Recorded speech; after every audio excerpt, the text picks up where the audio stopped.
I became a personal trainer. I got trained as a personal trainer and I started working out at the gym at a young age. And, and there's always the flip side of the coin. There's the positive side of that of like, okay, and I now, had experience and then could, help other people with their workouts. But the problem was the flip side of the positive, the negative side was that if I missed a workout, I'd be not happy.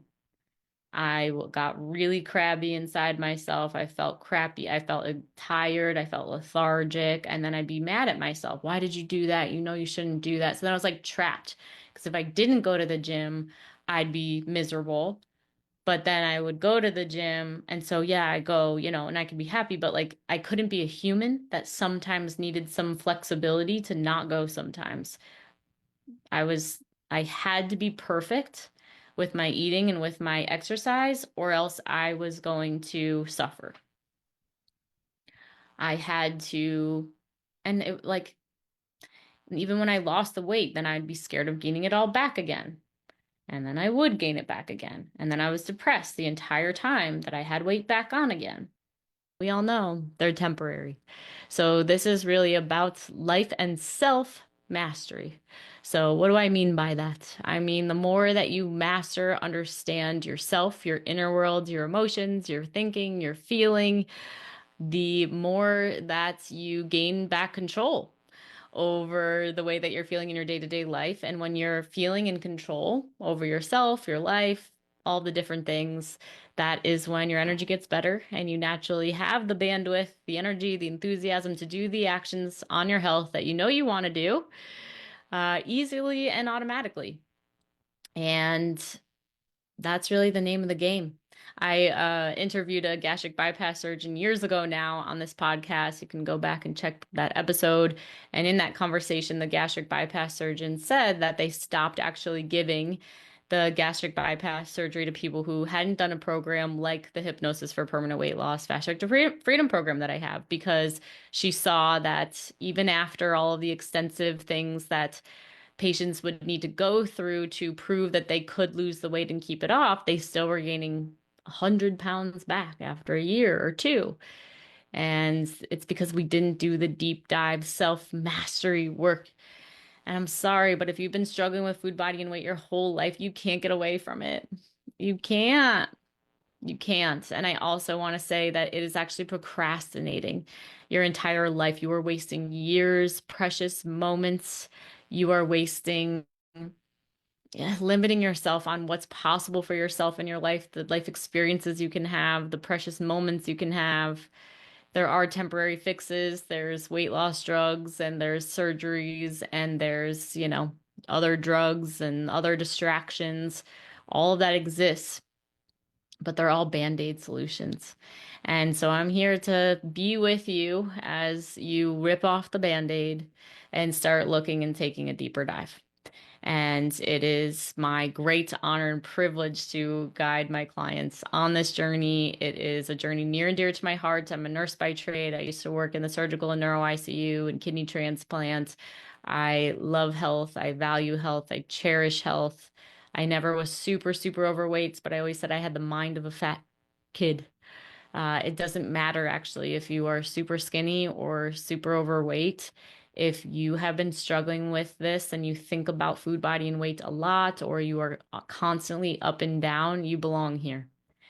And if you are looking for a permanent solution and not temporary band-aid fixes, if you're looking for a more holistic way, if you value actually getting to the root cause of your challenges and you do care about living your best life and want to be the best version of yourself, then you're in the right place.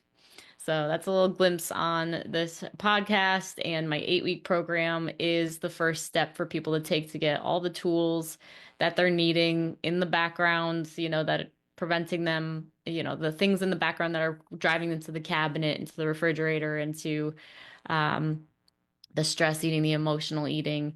That is, at the end of the day, the issue. My favorite thing to talk about is how recently in the last year I learned that the inventor of Weight Watchers, the way that Weight Watchers, the woman, started it was as a result of her locking herself in her laundry room and eating a whole box of Little Debbie's cakes to escape the stresses of family life. And then her going back to her weight loss clinic where she had weigh-ins and she still lost a little bit of weight, even though she ate a whole thing of Little Debbie's cakes. And so they're like, oh, how can we eat, you know, sweets and bad foods and still lose weight? And there started the point system and all of that kind of thing. But where my passion lies is in discovering why was the inventor of Weight Watchers. Why are we locking ourselves in the laundry room and eating a box of little Debbie's cakes in the first place? Yeah. Why are we not looking at that? Why are we not? And the reality is that they're emotional things that drive us to eat. It's whether it's the stress or major life events that happen. Just think back to if you've been a lifetime dieter, all the times that you have fallen off the wagon, fallen off track, and gained all your weight back again. I guarantee you that there was something emotional that happened that led to the significant weight gain and even the significant weight loss. And nothing wrong with that. But when we continue to beat a drum saying we have a weight issue, we have a weight problem, it's the reason that we can't solve it is because it's not actually the problem. The problem is what is going on in the background of your life that's preventing you from or causing you to eat and to fall off track. And so this is the place to get exactly what you need to learn how to change it from being that very painful, vicious cycle of constant yo-yo dieting and up and down on the scale to getting on a track where you, of course, will still be a human that have hard things happen and of course may use food as a little bit of comfort, but no longer will it be something that plagues you, that keeps you up at night, it's not the first thing that you think about every day, that distracts you. Because the truth is that if you are thinking about food, body, and weight all the time. Now, when I say that, I recognize my clients come in and normally it's like, I'm totally fine. I don't think about food, body, and weight when I'm at work, when I'm really just whatever. And so, but as soon as I get home from work, I'm numbing. I'm having some alcohol or I'm eating a bunch of snacks or I'm snacking before dinner and I know I shouldn't, or you can't sleep at night, or right, these are all of the signs. And then same thing, your thoughts kind of ruminate on that and you're kind of distracting yourself after work with this. And I used to think that I was just a health conscious person. And then I started to realize that me thinking about this all the time, um, it was not normal. And I want to let you know that it is not normal. I also want to let you know that there's nothing wrong with you and that yeah, I know what it's like though to feel like something's wrong with you, especially since you know all the right things to do. Maybe even have some kind of degree or experience working in the health field. A lot of my clients are dentists and doctors and nurses. Unfortunately, we're the people who struggle with it the most in the background, and there's so much shame involved with that because you know what's better and you're already so successful with your career. Why can't you just be successful when it comes to this? Like, but I want to let you know there's actually a reason why. Um, the way that the same brain patterns and wiring that makes you a high performer and a high achiever and super successful in your profession is the exact opposite strengths that you need to master your relationship with your food, with your body, with your weight, with yourself, as well as your relationship with all others. Yeah, so the more successful you are with your career, the more successful or the more struggle that you often have with personal relationships. Maybe parents are still a stressor for you. Maybe you get into arguments with your spouse or your partner. Maybe your kids and your relationship could be better. And you really care about being a good role model if you have kids. You want to be the best mom. You want to not pass down these things, or maybe you already have and you feel some guilt and shame about that. It's never too late, though. It starts with you and it starts now. So trust that if you're just even in this conversation right now, it means that this message is for you. And I want you to know you're not alone and there is a way out. So here we are. But I will say, like I say in the beginning of every podcast, is you have to face your fears. You have to get out of your comfort zone. You have to make a change. You have to ask for help. And for so many of us, because of that guilt and that shame, and I should be able to do it on my own and all of that kind of stuff, it's what does hold us back. Um, so I can help you to a certain extent, but you, at the end of the day, have to take the action. Yeah, because that's really what's going to bring you to a space where you can have peace and freedom and presence with your family and joy back in your life and have your cake and eat it too, and not feel like you're missing out on events because you're dieting and not feel like you have to deprive yourself or restrict yourself and feel all the feelings that come along with that. Like, yeah. And those are all the things I had to overcome. And I've helped hundreds of clients overcome this using my HEAL method, which is what's inside my 8-week program. But here's the thing, there's going to be things, even if you're part of this conversation, you've been listening to this podcast a long time, or maybe just started, or it just feels right in your body, but some resistance comes up, something's holding you back. And that's this conversation about failures today. So if you already make a decision that you're not going to be successful right off the bat, maybe you don't have enough time, you don't have enough energy. Maybe you have not, you're concerned about finances, you're concerned about money. Maybe you've never invested in yourself before. Maybe you had bad experiences in the past. Maybe you have tried with best intentions to sign up and to do something good for yourself before, and you ended up wasting that investment because you didn't show up or you didn't do the work or this type of thing. So that immediately right there, just having that belief system of I can't do it for whatever reason. Imagine what it would be like if you actually took off that thought process. Like just imagine for a second you can take the I can't and you just had it, you put it in a hot air balloon basket and you watched I can't float away. Yeah, actually imagine it right now. I can't because put that thought into a hot air balloon basket and imagine you can see it float away. Little micro hypnosis tool here. All right. So consider that all the things that you want are on the other side of that. Yeah. That a lot of my clients, when they come to me, they have that thought of I can't do it. I know that you're exhausted and you got a lot of other things going on. You're balancing and juggling a bunch of things on your plate.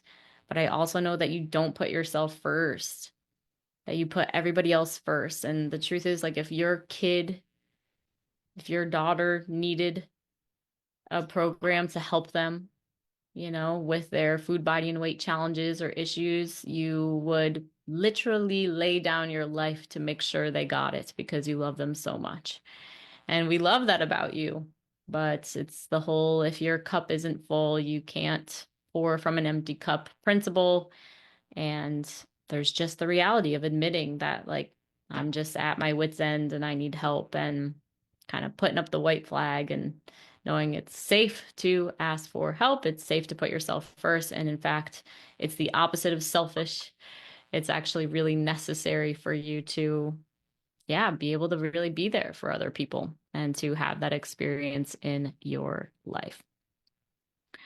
So once people shift their perspective, okay, the clients that come to me and they have that same thing going on, yeah, um, and they embrace a new perspective, a new approach to food, a new approach to body, a new approach to weight. Yeah, that's when things really change for them. It's really actually very exciting.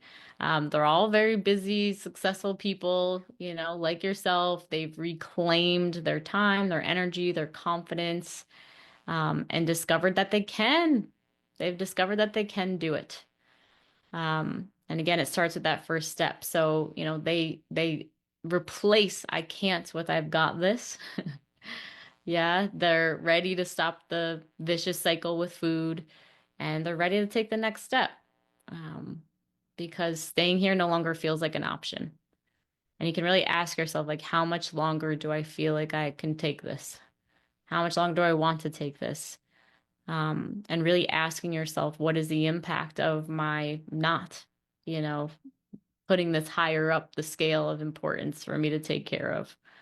Um, Also recognizing that the things that you really want in life, they're really being put out, they're being stopped because of you're not taking care of this. So your next breakthrough in your career and your financial abundance is on the other side of your healing your relationship with food, body, and weight, or maybe your next level, right? What you really want, more intimacy and more connection with your partner.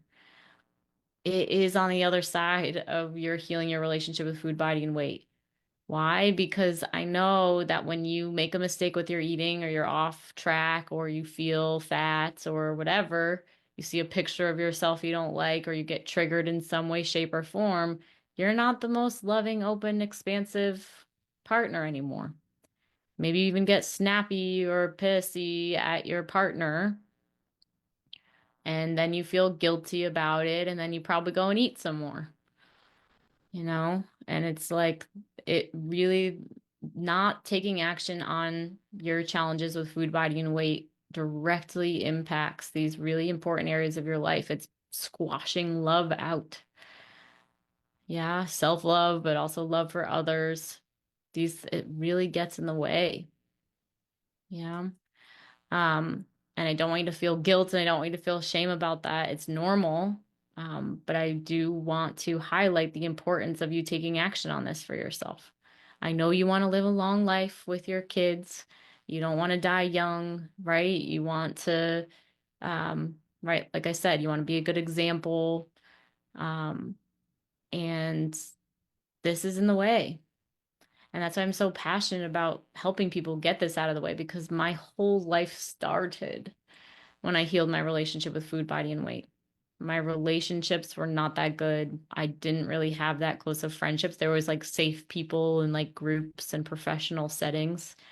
Um, and yeah, love and intimacy was definitely, messed up. I didn't value myself, or I was really hard on myself too. I was constantly beating myself up every time I made a mistake. You should know better, Leslie. You're a nurse. Like, all the health things. You saw people dying in front of you because they ate sugar and because they, didn't exercise enough. Like, why don't you do it? And that self-shame and that self-blame and that self-judgment was in the way. And so I did my method that I give to my clients on myself because I really saw that what I never actually did before, even though I invested in the health programs and the coaches and the nutritionists I did all the right things and I got results. I lost weight. I was able to be successful until something hard happened and I fell off track. It was not sustainable. And I was like, wow, there's the mental and emotional stuff in the background. That's the issue. I've never really tackled that. I've never really related that to food. I remember I went to the school therapist when I was in college and went to her and said, this is a problem. So for me, it also presented in my path that like I went into nursing because even as a young child, I was present to me having a slow metabolism and me needing to lose weight um, you know, and those stories that you start at a young age completely impact your life. So I was like, okay. And I got really into science and biology and I just wanted to study the body. But if I really take a deeper look at it, it was because I was trying to fix myself and get myself to be perfect health.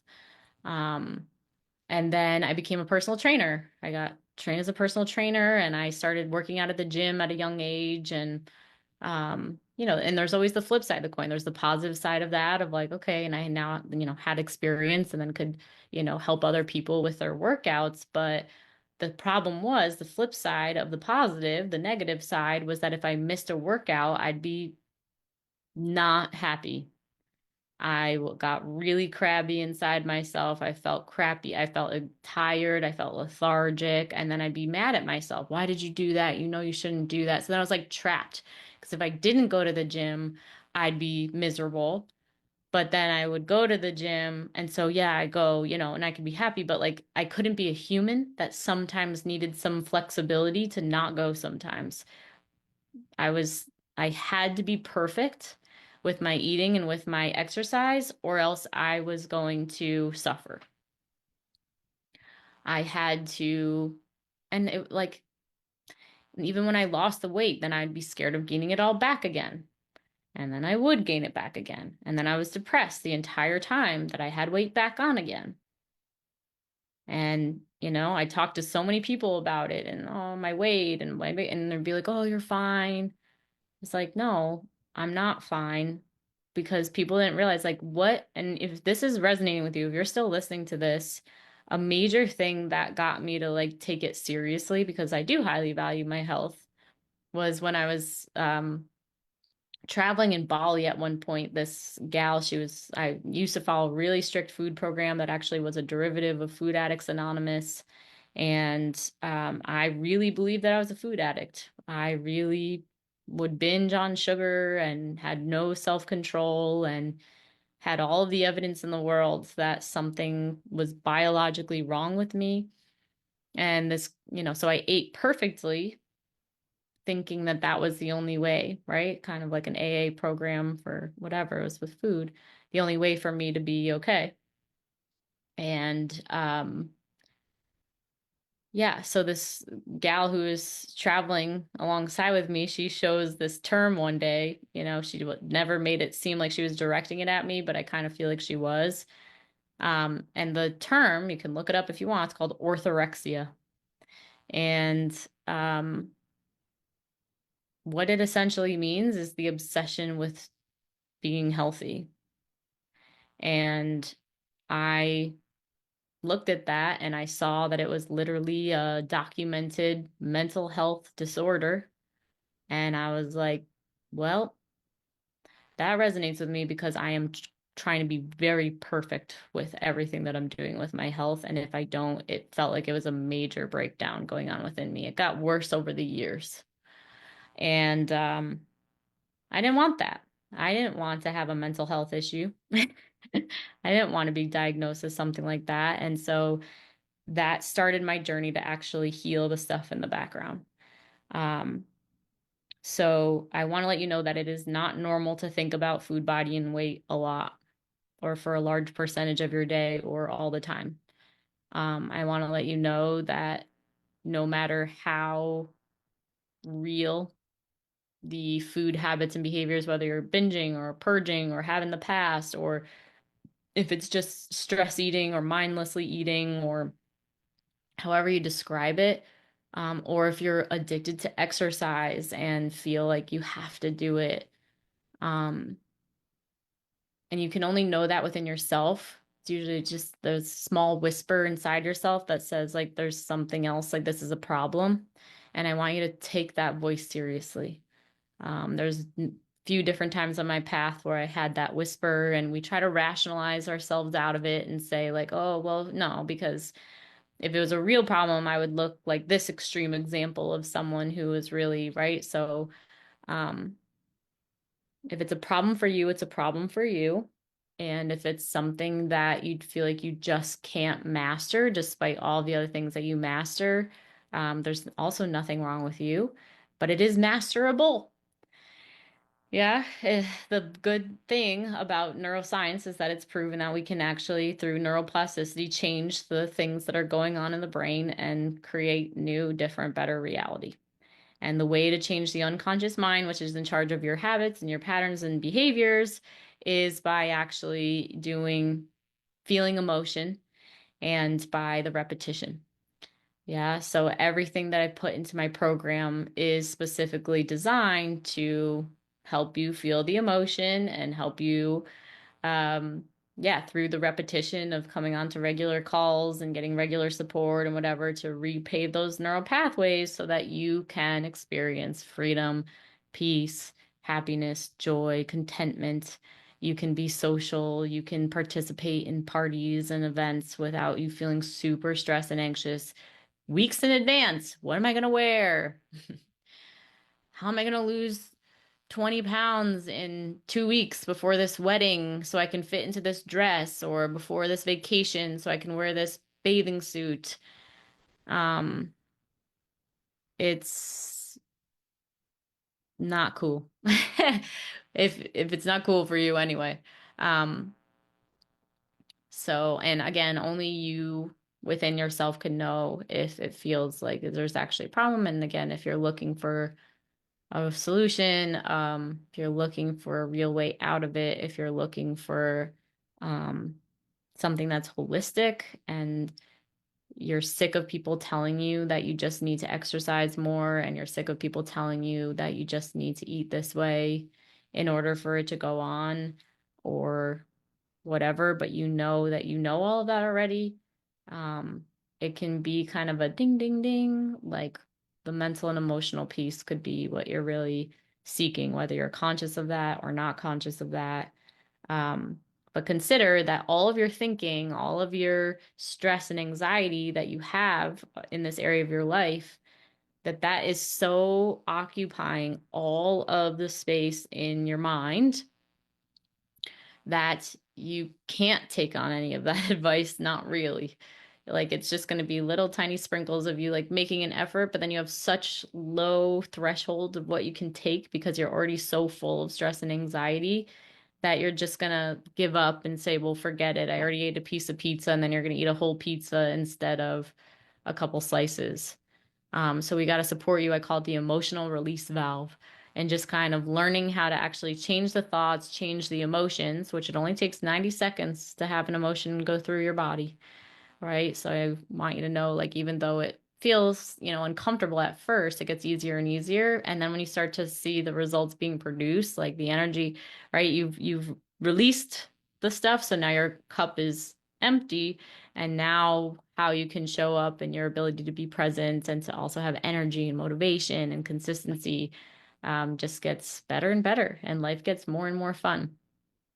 And again, on the other side was financial breakthroughs for me, for all my clients, relationship breakthroughs, um, definitely feeling more connection in my life, and definitely confidence, and just everything, you know? So, what would it be like if you replaced "I can't" with "I've got this"? Yeah. And you actually said, I'm scared. I'm scared of failure. I don't know if I'm going to do it, but then you can ask yourself of being like, have I worked on the emotional and mental pieces? Have I actually discovered the root cause of what drives me to the cabinet and drives me to the refrigerator and drives me to the fast food line? Um, have I done that work? And if the answer is no, then it's something new. And the truth is, your path of health and well-being is a never-ending journey.